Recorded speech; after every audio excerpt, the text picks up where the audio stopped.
situation. I don't remember when I first heard about the Partridge Family Temple, but, you know, I always liked the Partridge Family when they were on TV when I was growing up, and it was kind of during the glam rock era.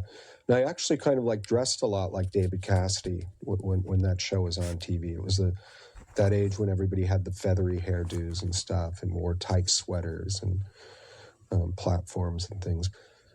You know, people really do need a sense of spirituality in their life. And it doesn't matter if you choose your gods to be television characters, because all TV shows, they're all the same show. It's just like sometimes it's a good show and sometimes it's a bad show. You can go back through 60 shows to modern times and you can pick out the archetype. There's always like the father figure.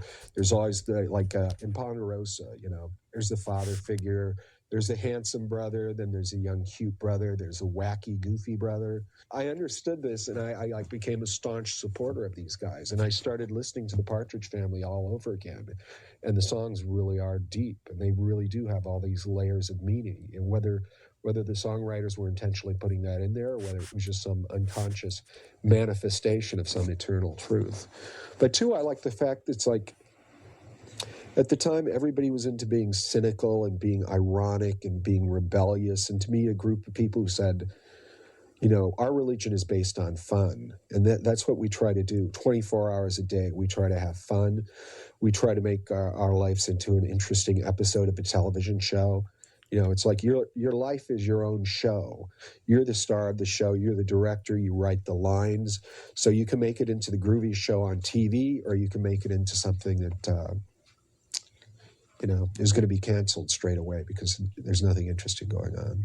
I've always been into full-blown, you know, homosexual freedom, absolutely. And Boyd's that way too. And so it was sort of interesting. That's what I was saying, like, when I met him, it really was sort of like a beatnik experience, you know. I feel like these kind of meeting of minds, sort of like we go into the basement and drink alcohol and like discuss these taboo subjects and things that people would be upset about, but it's sort of laying the groundwork for things to come, you know what I mean? And it really was like a true area of freedom. Like, just there's no censorship, there's no lines drawn. The problem with most people, they're just not honest. And if you are honest, you know, they say honesty is the best policy, but it really causes a lot of problems. It causes a lot of problems for Boyd. It causes a lot of problems for me and many other homosexual scientists, because it really is true. Honesty just pisses people off. The truth pisses people off, you know. Like David Cassidy said, truth is a knife and it stabs deep. It really upsets people. My old friend Adam Sleek, who's an insane person who actually just passed away to Albuquerque, he would play. First time it happened, I was a born-again Christian, and I was looking through his record collection, and I looked over, he had a Partridge Family album, and I hated the Partridge Family when I was a kid. When it would come on, I'd get a creepy feeling. I'd always turn the channel, and I really have an aversion to redheads with freckles, and Danny really disturbed me. And so I saw the Partridge Family. I was like, what kind of person? This is what I was like, what kind of person could conceive to listen to something this creepy? And Adam Sleek, he always the classic thing. He'd be like, have you heard them lately?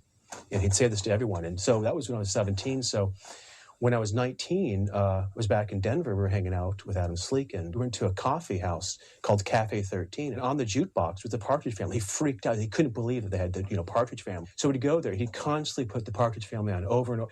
People started to get so angry. People would unplug it. People would smash the jukebox. They'd get so... He'd flip that over. I Think I Love You, and 24 hours a day. And as he played it, all of a sudden something happened. All of a sudden I got it. That music seemed so powerful, 24 hours a day. And so that was the beginning. And then I'd go to his house. I go, do you have the parts? Yeah, he had shopping bag and notebook. And we listened to that constantly. So then I told Dan, I was like, hey, Dan Kapelovitz, I was like, you got to listen to this. This music is mind-blowing. And we listened to it, and he's like, oh, my God. And that summer was when the temple was born. My name is Keith Partridge. I'm the second incarnation of Keith Partridge. David Cassidy was the first. We really alienated a lot of people. People got actually angry at us. Our friends, because we're at that age, we were into things like the Butthole Surfers and, people were into Sonic Youth or, like hipster stuff, And to listen to Partridge was not considered funny, wasn't considered ironic, because we really loved it. People got angry. People were viciously angry. We'd drive, and of course, that's all we listened to in the car. We'd drive around. People had to listen to Partridge. People would get so mad. They wanted to listen to Neubot and stuff like that. And it was great. And so we listened to it constantly. That's how the Partridge Temple started. And it's a very personal thing. That went on for about a year. And then Dan had gone away to college, and I had this really insane dream that I was at my old friend's house. I was in the backyard, and Marcia Brady was there, and she was holding me in her arms. And the moon was glowing white behind her and bathing us. And I looked at her, I go, I want to fuck her. It's Marcia Brady. And then I said, well, no, I can't. I go, maybe she represents my mom. I go, no. And I tried to kiss her, and I go, maybe it's my sister. I go, no. And I just realized she was just pure. And I woke up, and even though it wasn't about the Partridge family, it connected. I remember walking down the street going, something really weird's going on that my dreams are speaking to me about. It's like this Partridge Family Temple thing is about to become something much more real. And sure enough, it did. It just grew and grew and grew. We realized there were gods one day, and we realized that Danny was a trickster, and Loki, and Keith was the war god, and Shirley's Isis, and Lori's the whore of Babylon. Chris and Tracy, which sometimes referred to as like little like the nymph and nymphette, yin and yang, and like these cute little characters. And then Simone the dog is the wild beast.